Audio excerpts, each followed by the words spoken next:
I don't know. We were too young to like really understand or who we were. we were, you know? we were young, I don't know. and we had one goal in mind, bro. I know. You know what To I mean? always just it was just like a party kind of thing. Yeah. I wanted to be serious, but it never really.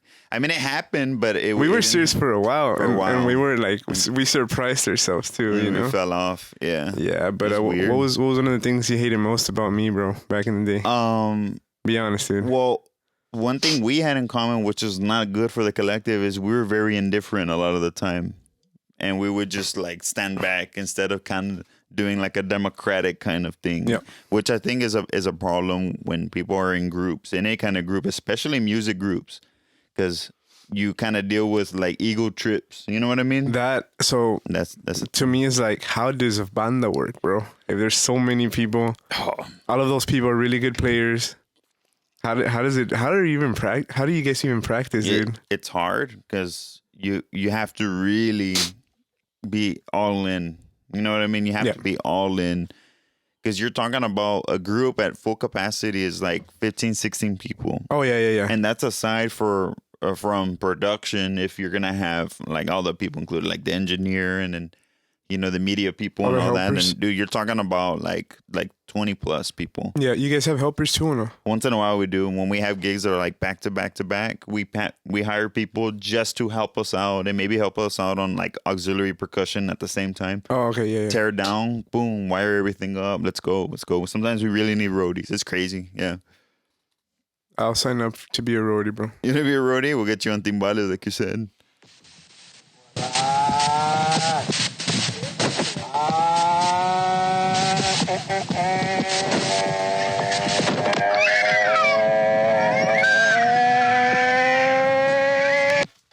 Real quick shout out to Eric Science, also known as Tubby.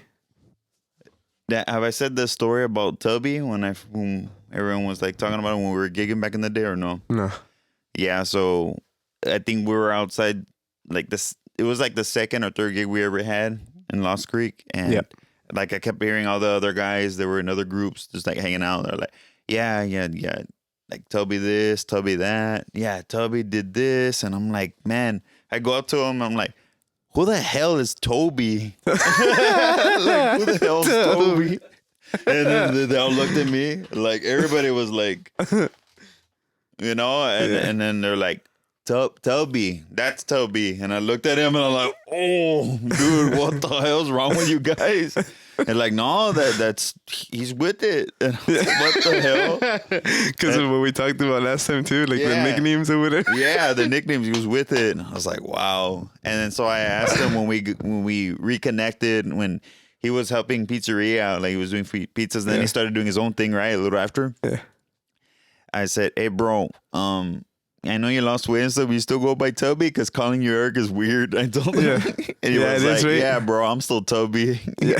See the name stick, you know? Yeah, Eric, dude. I don't know. Like, I can't. Like, he's not an Eric, That's dude. That's not an Eric, man. He's definitely a Toby. Yeah, Toby, Tubby, or probably like Felipe or something, you know? Felipito. Or something. Yeah, he looks white, dude. Yeah. Comment your ethnicity in the comments, Eric. Comment your.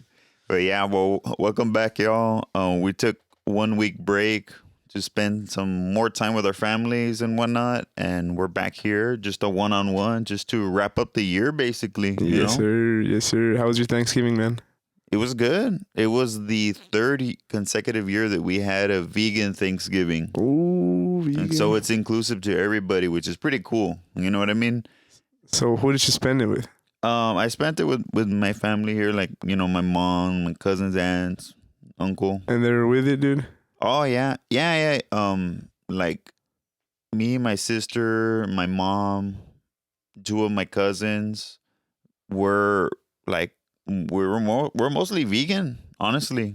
So that's why we're all cool with it, and it's good for everybody. You know what I mean? Yeah. It was good. It was a good time, and then even all the sweets and stuff. My mom did my mom and my sister did a vegan like pecan pie, and you know the pumpkin cupcakes and all that with the vegan buttercream frosting, like all this crap, dude. It was good, but man, I'm like I'm done. Yeah. And then my girlfriend launched a vegan like baking company. Yeah. And so she was thinking a lot of cheesecakes, and I'm just like, I'm like done Here, with sweets try for the this. rest of the year. Yeah, Try this I'm one just now. like, man, I can't handle it anymore, bro. Like, Yeah. I look at the sweets and I'm just like, man, it doesn't look appetizing. Like, I want something spicy and salty. You know what I mean? That's funny, man. How about you, man? Where'd you spend it or what? Yeah, well, I spent it. Damn, hold on. Where did I spend it? I spent it at my mom's in the morning, or like in the afternoon, you know, like at noon. She made like her own little turkey, and we had like only one aunt there. And then afterwards, we spent it at my wife's family. Nice. It was cool, you know. Yeah, it was just with the in-laws. Yeah, it was fine. I mean, nothing crazy. Yeah, same here. It was a very chill thing, and the households were split. Like, you know, my household sat over here, or the people that, you know, come by often, and then the other main household, they sat on their own table, and then my mom and my aunt, which were the heads of each household, right? They had they had their masks on. Well, everybody was like social distance, everything was spread out, right? They had their mask on, and they served the plates. They asked everyone what they wanted, and they took it to them, so there wasn't anyone getting in doing something dumb. You know what I mean? Yeah. That would jeopardize anything. Yeah. Well, here, the kids were all together pretty much. We only have like some kids. Bella was asleep the whole time. Yeah. But you know what was fun about my Thanksgiving? My wife bought like plain cookies, like just cookies, but they're plain. And then like it comes like in a little set, and you like decorate them. And all I that. saw you doing that. That was probably a lot of fun, right? Yeah, dude. So you know, like I'm a little competitive, bro. So Yeah. we were all like trying to like one up each other on the cookies. You know what I mean? At first, mine sucked, dude. I'm not gonna lie. I'm not made for that, but yeah, dude. At the end, I did a pretty good pumpkin. Nice. It was all right. Yeah, man. And those cookies that you like design and all that you buy in the store, usually they're not the best tasting, but they're a lot of fun to do. Yeah, you know what I mean? They're not that good. Like the gingerbread house. Like a few years ago, I did one, and it ended up looking like a crack house from Detroit or something. Yeah. Like like half of it caved in, and it looked like a rundown house, and then like a trap house or what, bro? Dude, it looked like a ginger man trap house. Yeah, I'm serious. Yeah, bro, for real. Dude, I'm like so serious. It looked like a trap crack house. Yeah, and even the way like I got the little buttons on the sides and all that, like it looked like it was just slapped on to kind of look pretty. But it looked terrible, bro. Yeah, so I tried gingerbread once and I hated it, bro. So you like marranitos or no? I don't. Okay, so you don't really like the gingerbread stuff. Yeah, dude. I think it's nasty, bro. I mean, just you know, just in my opinion. But like, I guess that's why I've never done a gingerbread man or anything like that. Yeah, absolutely. That makes sense, you know. But dude, it's fun. Like, I wouldn't mind doing it and maybe trying it again, because I last time I tried it was when I was small. You know, when I was young. Yeah. So, I mean, our taste buds change as we get older, bro. Yeah, it's natural. You should. Well, I don't know if your girlfriend does cookies and all that stuff, but she should do something like that because it's selling out pretty good. Oh yeah, she's gonna put a box together. We're gonna start working on stuff together, and we're gonna do a collaboration where I'm gonna have a bottled coffee or 2 bottled coffees, coupled with the little mixed box of small treats, which are all vegan, by the way. So anybody can have them, and I don't know if they're gonna be like gluten free and stuff like that, but they could be. I don't know. That's just me interjecting that crap. But yeah, man.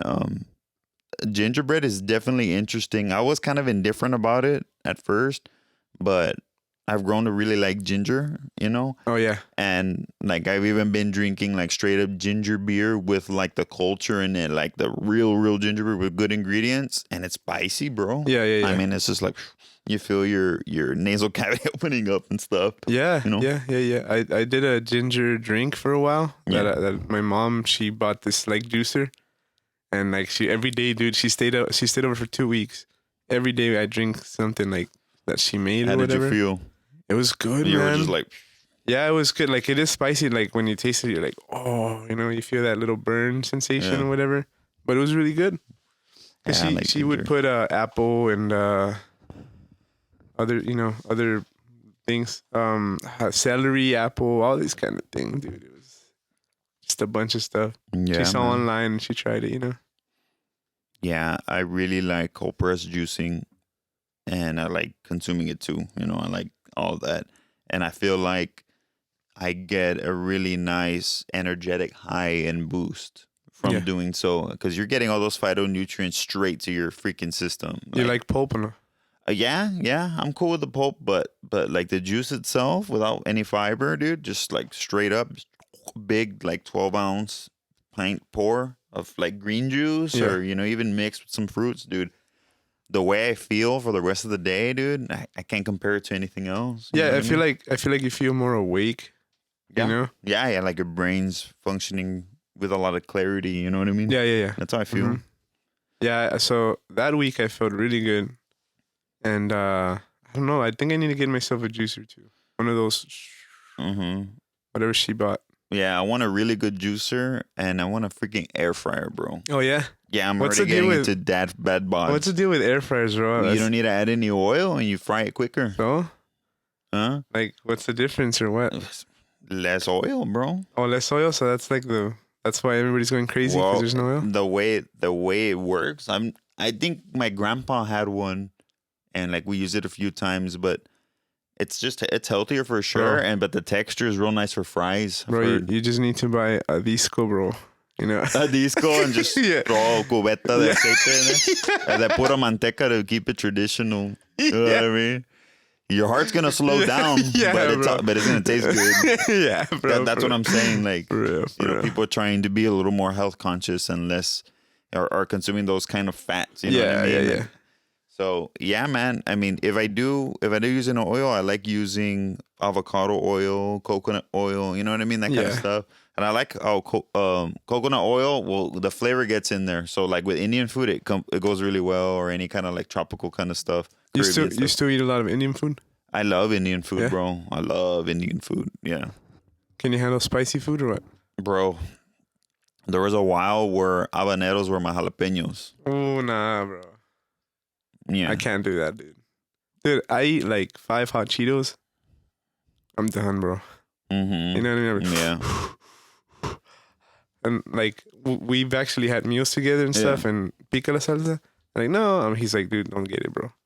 Right? Like he's like, Nigga, dude, you already know yeah, it's gonna like get on fire. dude, it's gonna hurt you. I don't know, bro. I was raised without, I guess, eating anything like that. Well, that's why your stomach isn't all screwed up right now. I guess so, yeah. Like eating all that like junk food that has a lot of spiciness. Yeah. A couple of those things together, and you get a detrimental kind of thing. Yeah, Romaine actually just had surgery like 2 weeks ago. 2 weeks ago. She got that gallbladder removed. Really? Because yeah, bro. So check it out. So we were at the house, and we had eaten some tacos earlier, and then like later on through the day, she just starts getting pains, bro. Was And it like right here? Yeah, like Yeah. and she's like, hurts, can't breathe, this and that. So once she said I can't breathe, I'm like, okay, that's not good. Yeah. So we checked. She had some antacid. She drank it, and it took a while to pass. And then it came back later on, like at midnight or 1. So it came back, and I'm like, well, drink more. She's like, I did already. She was crying. Like, we got to go to the ER, dude, Yeah. Mm-hmm. We went to the ER. They took forever, bro. Forever, dude. The docs started like at 5. Yeah, in pain, dude. In the morning, you were just there. Yeah, I was like, dude, I want to sleep. I was sleepy, bro. I'm not gonna lie. I didn't want to be there, but I had to. Yeah. The good thing is that they let me in, because usually they only let one person in. So I was there with her, and she scheduled the appointment to go back. They gave her the painkillers or whatever, and she got removed like 2 weeks ago. Yeah. She got some incisions, and Mm-hmm. she's good. She's good now. She can eat whatever she wants. It's crazy, right? Like gallbladder removal. I knew someone where his was about to like bust open in high school, dude. It was about to bust open. Like he was like a day or so away from rupturing the tissue. And he was in so much pain. And I think we were like in marching band. He was like, sir, I can't do it anymore. I hurt too much. Hey, we'll go home if you really you're not feeling it. He was like, I want to be here, but I can't. Like, I can't deal with this. I've never felt this before. He was like, you need to go to the doctor. You have to go. And this guy was kind of an impoverished guy. Like, he always, he was always struggling, with his mom and stuff like that. But, they straight up went, and yeah, the doctor said that he was like 1 day away from it rupturing. Man, imagine, dude, the pain and infecting everything. Imagine all that, or the bile and all that everywhere. So they removed it. They stitched him up, and yeah, he was good. He was good to go the next day or what? No, I think they take like 2 weeks. Yeah, because the one my wife got was a newer type of surgery, but before that they do like manually. Dude, you know what? I totally screwed that up. It was his appendix. His appendix. My bad. But I have family members that have had their gallbladder removed, but his appendix was about to bust. Damn, imagine that. Yeah. And what causes that? The appendix? Same thing? I don't know. Junk food or what? Eating a lot of Long John Silvers. Funyuns, dude. Flamin' Funyuns. Flamin' Funyuns. They hadn't been invented yet. Or they had just been invented. So those are hot, bro. Yeah, I know, dude. Flamin' Hot Funyuns. Those, I think those are hotter than hot Cheetos. I don't eat one at all, bro. Do you eat a lot of junk food, right? Yeah, I've chilled out a lot. The junk food I do have and enjoy is like the hot nuts, the fuego ones, or like the chile limon ones. Yeah. Those are good, and they're not too hot. I don't think I ever saw you eat a lot of junk food, ever. What would I eat, dude? Indian food? Coffee, dude, that's it. No, bro. I don't just eat coffee. No, I'm kidding. Well, I mean, looking back at it, like, I've never seen you with a bag of chips, dude. Dude, I would always snack on stuff, man. I mean, I'm human, Yeah, I know. I'm not just eating grass and seeds and stuff. From a bird seeder, dude. Just quinoa, dude. When Victor said our last guest, what would he say? He was like, I know you ain't a cud chewer. Yeah. Like, y'all get some grass out back. Like, it was hilarious, dude. Yeah, Victor's something else, man. We had to blur out most I know. I was like editing it. Like, I'm like, oh, I gotta take this. Tekashi, dude. That's I guess fun. Tekashi, bro. Tekashi. Yeah, he's hilarious, man. Hey, so what's up with that Monolith, man? Yeah, man. I have it there at the garage, bro. It's there in the garage. Yeah. Well, the Monolith is interesting, man. One of our future guests, he's the one that called in last episode, George. Yeah. He was kind of going off. He was kind of joking, right? But he's all about seeing the deeper side of things, and he understands symbolism, and he sees certain patterns, and he kind of knows what's gonna happen because life is like a matrix, and it plays out with its own coding that God did. So yeah, that'd be cool to have him. Sometime soon. It's going to be very complex. Yeah. So I'm going to try to help him kind of structure it so that we can have a very smooth episode. You know what I mean? Because it's going to be very difficult because it's a lot of information. Yeah, and he'll keep going even if you don't understand. He'll keep going. Yeah. So you're going to have to slow it down for me, bro. Sorry. I don't understand a lot of things here. But yeah, so apparently some researchers were counting rams or sheep or something. Mm-hmm. In the desert. It was in in Utah. And they were in the helicopter. Mm-hmm. And then they spotted it, bro. All random. Mm-hmm. Imagine that's you. Yeah. So first off, if you really want to understand how things are or what their role in life or what they stand for innately, because there's merit within everything. Sorry, people that they don't want to believe in that, but there's inherent merit in everything because there's a source to everything, source to all energy, all form, all life. So the symbolism behind the monolith is Luciferic, okay? If you've seen Space Odyssey 2001, the first encounter is the apes encountering the monolith, okay? And that's the Darwinian evolution, or that side of life, the evolution side. Okay. So and the monolith, when they touched it, that's where they started becoming human-like. Like aware. Aware, Yeah, exactly. And so that's when the brain developed, according to that philosophy. And then the next one is like the humans encounter it again. I mean, then that's when they go into, was it like to space, where they actually get past the boundary of the Earth, Yeah. which is the next frontier, the next frontier, right? The final frontier. What's it considered? It's something frontier, right? Like the next frontier. And then, yeah, man, it's just like the progression of the human species based on that kind of philosophy.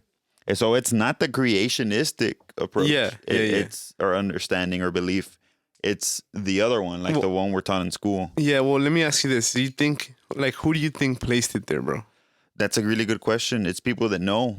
It's either people that know, or it is it is other beings that we're probably going to re-encounter that our ancestors used to interact with. Dude, like, for real. Like, I was like, somebody told me, oh, just somebody was playing around, you know? No one's gonna. And I was thinking, okay, dude, like, it's miles away from society, bro. Like, in the desert, like, who would be playing around, bro? And I mean, you said that it got moved to Rome.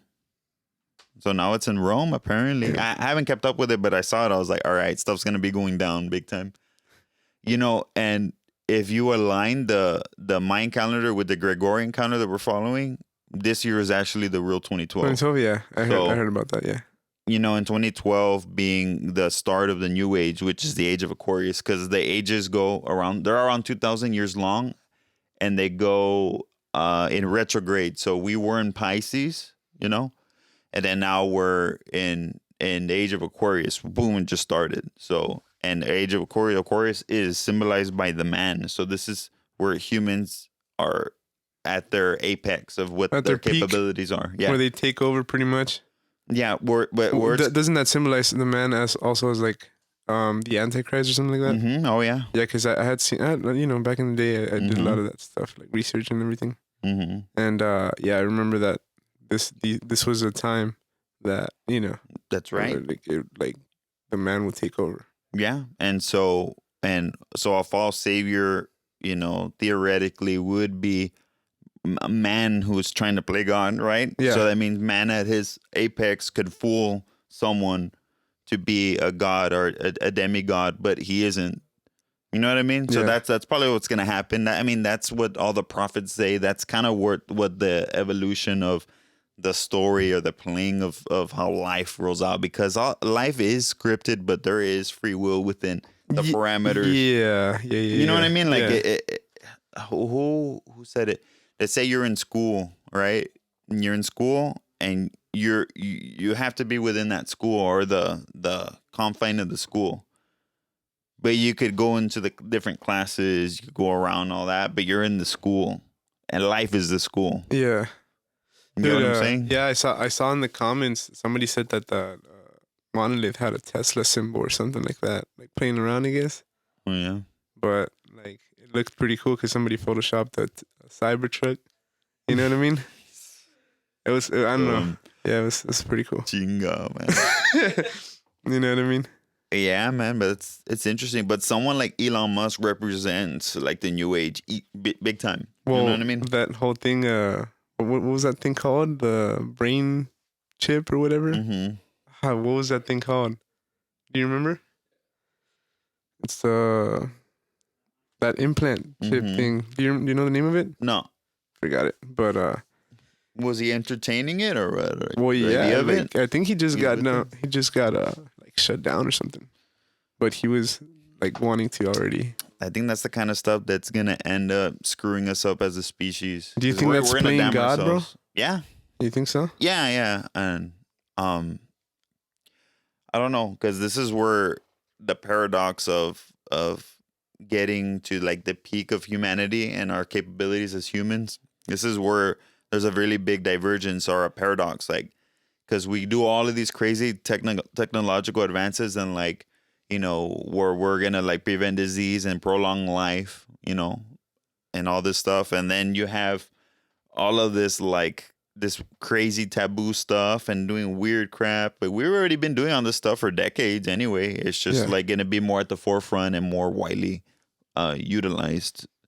like growing parts on other animals or like body parts. That's already been done. It's been done for a minute, Yeah, it's called a Neuralink. And Neuralink, A okay. Neuralink, and yeah, you put it in your brain, and then it kind of stores everything, memories and everything, just like a USB, bro. So, well, what are we gonna do with our brains? Or you store it. I can't remember half of my childhood, bro. Okay. I'll be honest with you, Mm-hmm. and I'm sure it's psychological or something. Mm-hmm. Yeah. But I can't remember like a lot of things, dude. Mm-hmm. So I guess that kind of would help people that can't remember something. I don't know.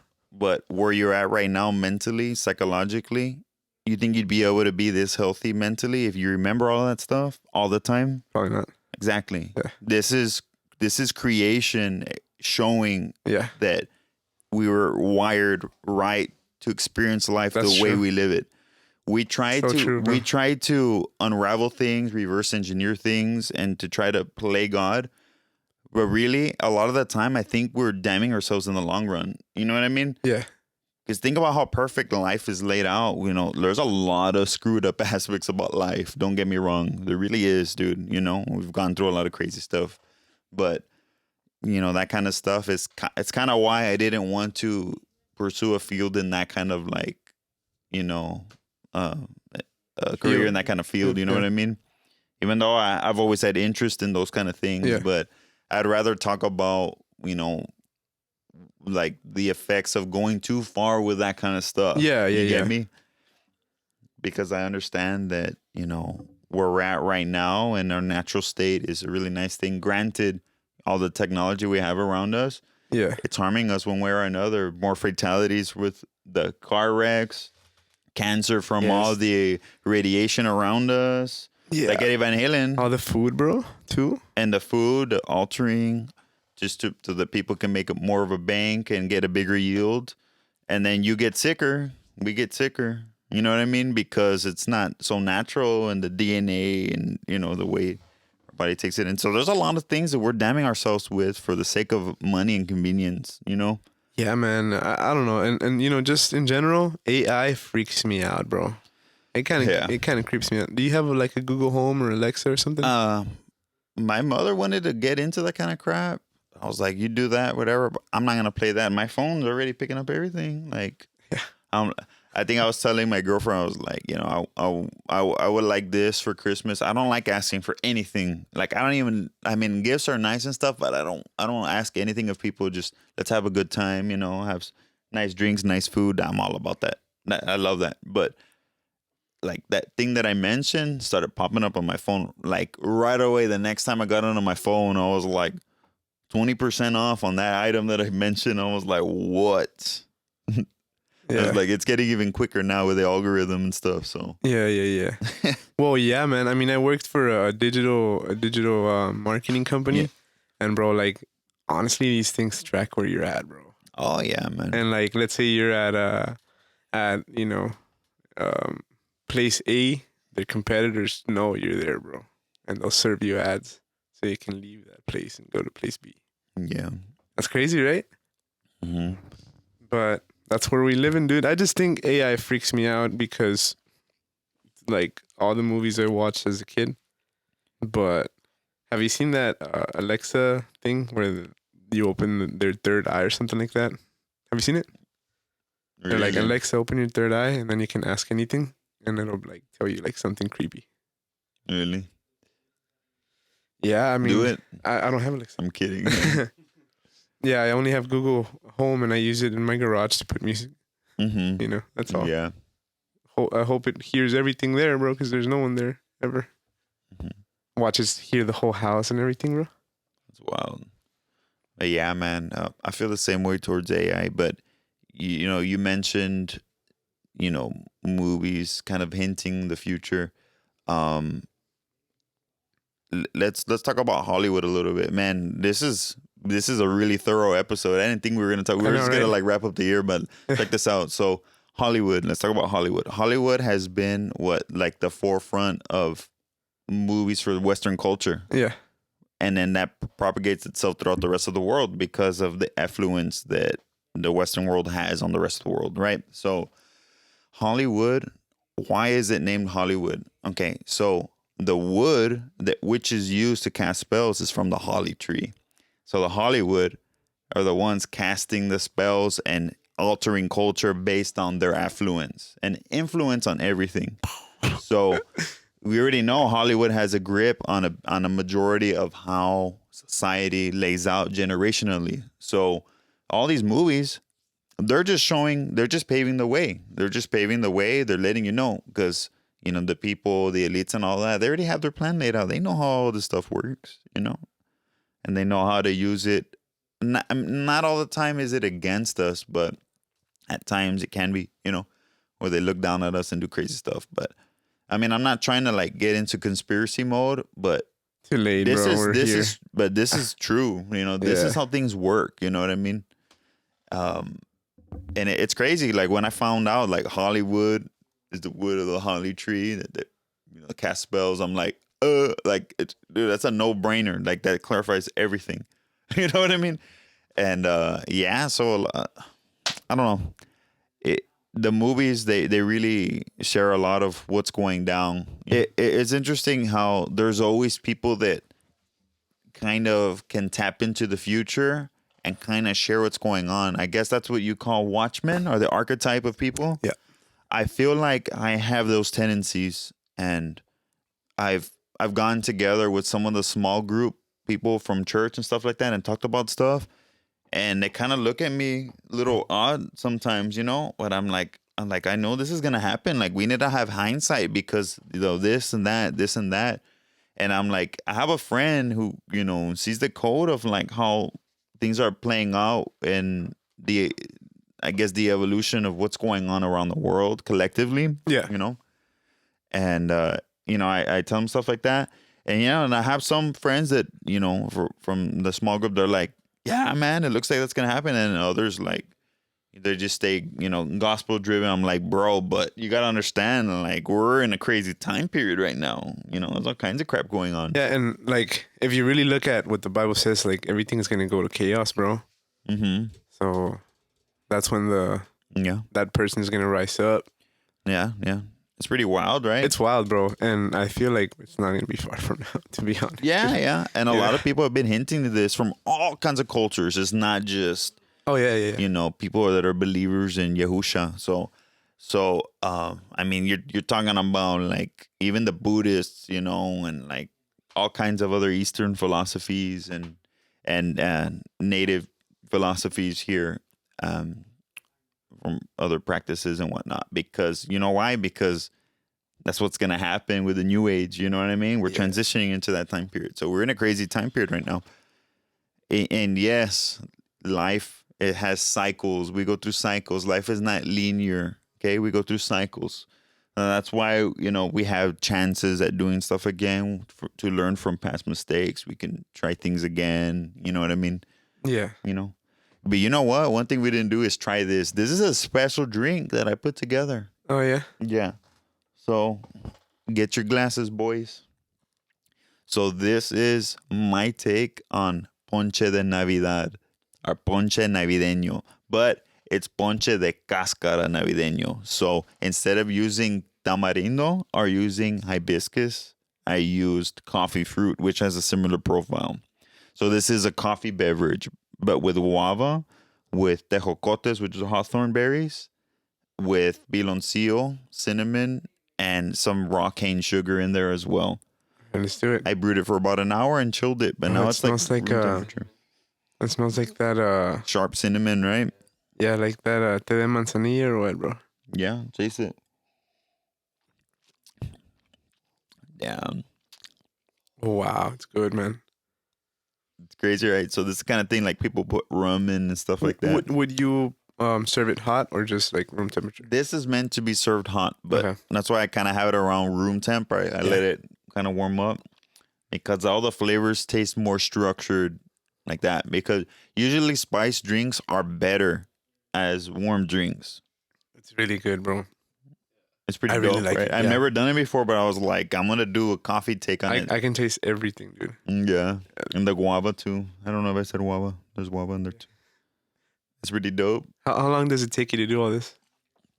Just one prep time to like wash the fruit and cut it and all that. It was like 10 minutes. Yeah. Threw most of the stuff in the pot for like 15 minutes. Simmered the cinnamon, the hawthorn berries for those 15 minutes with the piloncillo. Chopped up some of the raw cane sugar and all that. Doing with the cane sugar, that's the hardest part. It's just like trying to get the nice stalks and then put the stalks in there and then everything else for an hour, low simmer. Vámonos. It's good. It's good. So how do you put the coffee in? It's coffee fruit. Yeah. So it's the husk. So okay. I just threw the husks in there and for the rest of the hour that it needed to simmer, and then I filtered everything out through a metal mesh sieve. A little sieve, yeah.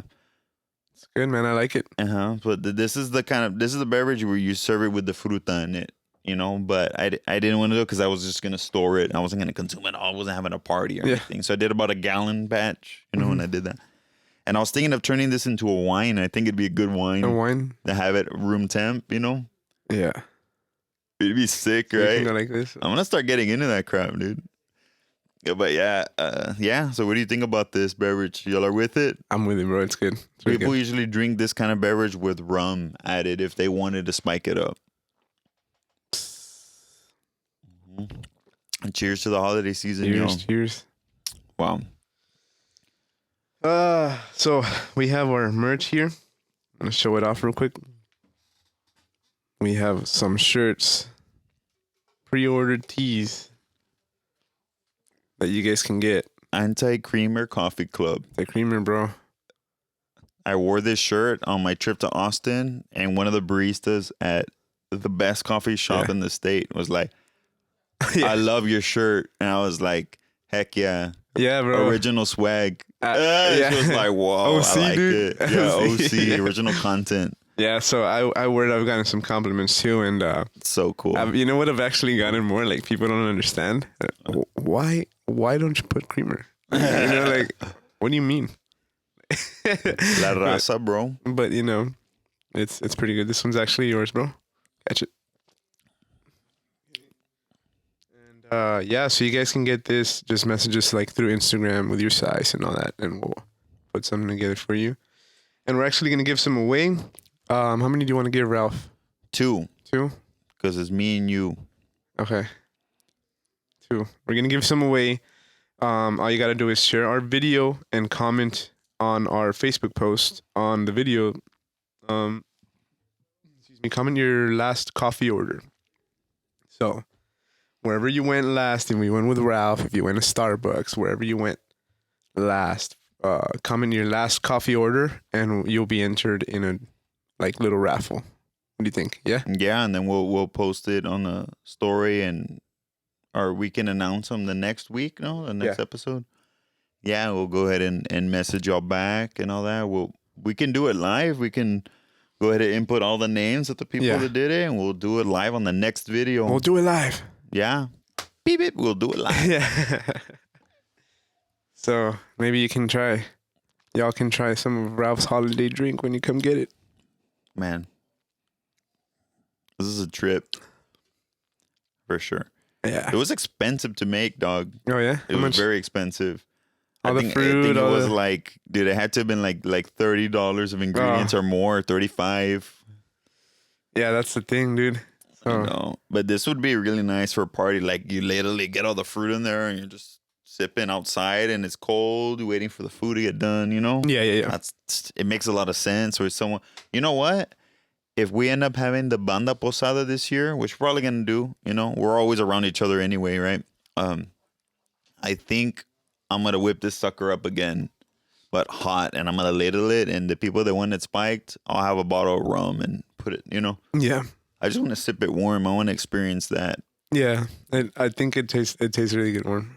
Probably would taste good. That's why I didn't put ice or anything. You know what I mean? So, like a tea or something. Yeah, I'm looking forward to getting deeper into the Monolith talk as things lay out in the future. When we get George on, it's going down. Honestly, it's gonna be a trip.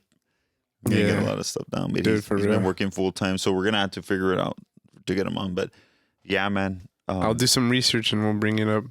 Yeah. Next podcast, whoever our guest is gonna have to just deal with it, bro. Deal with our monolith talk. See if they put their 2 cents. Yeah, dude, we're gonna blast off into Space Odyssey. You know what I mean? Yeah. It's gonna be a trip. Yeah, well, yeah, pretty much that's about all that we have today. If you guys want to come out in the show, just go ahead and message us. If you guys want some merch, message us. And we want to wish everybody a happy Thanksgiving and happy holidays. You guys stay safe. Yeah, peace, y'all. Take care. Peace out.